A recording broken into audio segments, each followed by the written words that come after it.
Hello there, kia ora. I know we're all sitting at home at the moment practicing our shocked, not really faces at the news that a Destiny Church youth pastor who's not a drag queen is currently under investigation for sexual abuse allegations.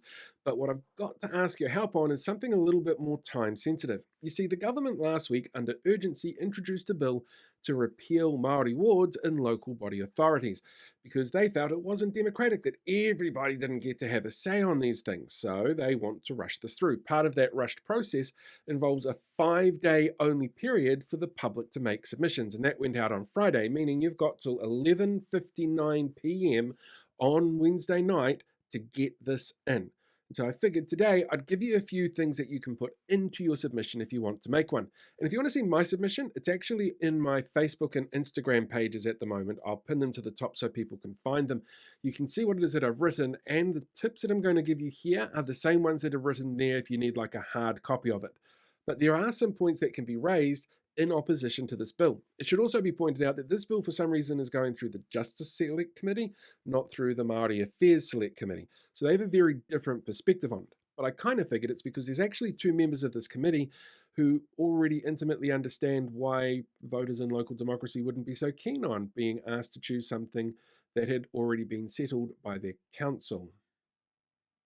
Anyway, let's jump onto these tips, okay? And you can use all of them. You could expand on one of them. It's entirely up to you. Your voice is the most important part of any submission.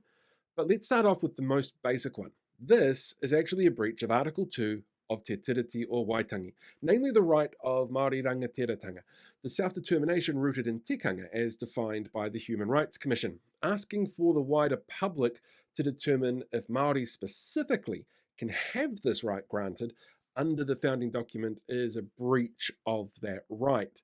You also have to point out that councils do not need to hold referenda on other ward structures like rural wards or community boards. For some reason, they have pinpointed specifically Māori wards. Not that that sounds racist in any shape, way, or form.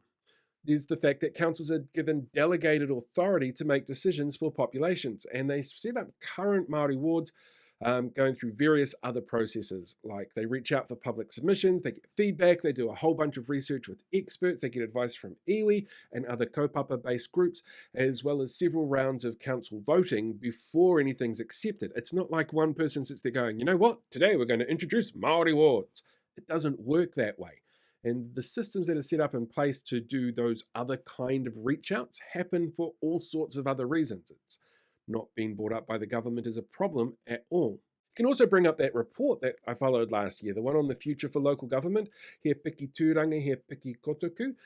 It was really specific in mentioning the continuing need for Māori wards as a tool to ensure both the bare minimum of obligations in meeting Te Tiriti, but also in creating an environment where Māori feel like they have a stake in the process and outcomes.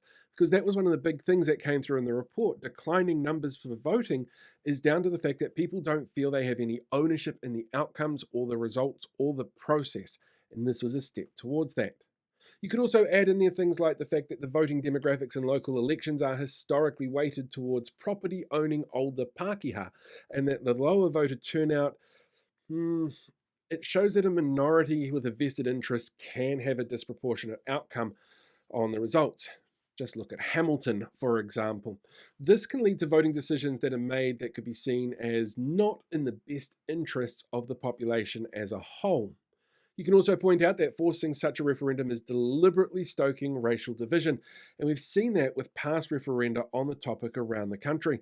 There are some really interesting examples in places like New Plymouth, where it was used to really seriously whip up some racial disharmony there, and it specifically targets Māori unfairly during the process.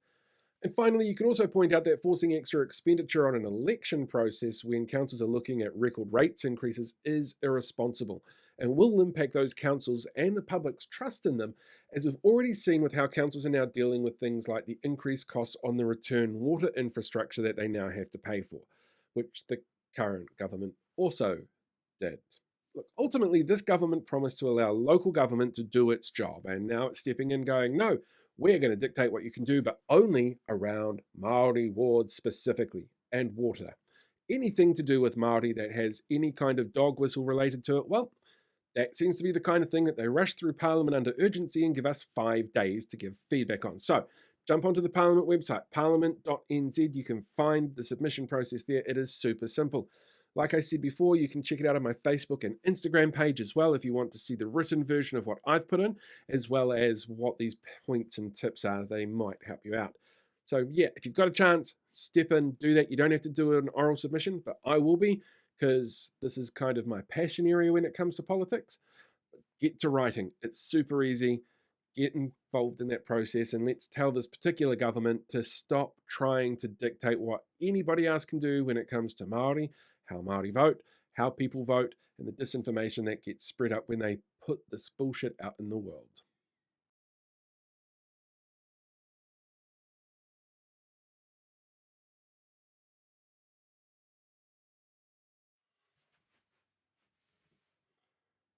Wait, you're still here?